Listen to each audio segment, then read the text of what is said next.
China আর Hong Kong দেশ একটাই, কিন্তু সিস্টেম সব কিছুই আলাদা। কারণ কি? কারণ হলো যখন হংকং ইউকে মানে ইউনাইটেড কিংডম, মানে যেটাকে ইংল্যান্ড, ওয়েলস, আয়ারল্যান্ড ওরা যেটা শাসন করতো, হ্যাঁ, ব্রিটিশরা যেটা শাসন করতো হংকং রে, তারপরে এই হংকং রে তারা চায়নার কাছে দেওয়ার পর চায়না হংকং দখল নেয়। কিন্তু ওই সিস্টেম আলাদাই থাকে এখন পর্যন্ত। দুইটা দেশ একই, কিন্তু সিস্টেম আলাদা, হংকং আর চায়না। এটাও একটা প্রশ্ন যে কেন ইউনাইটেড কিংডম চায়নার কাছে দিয়ে দিছে হংকং রে। তার রিজন এইটা হইতে পারে যে দূরত্ব অনেক দূর, প্লাস তারপর আবার হলো তাদের সাংস্কৃতিক ভাষা এগুলোও আলাদা।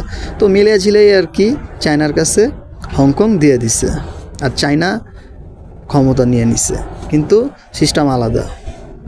দেশ একটাই, চায়নার আন্ডারেই, কিন্তু সব কিছু আলাদা, সিস্টেম আলাদা।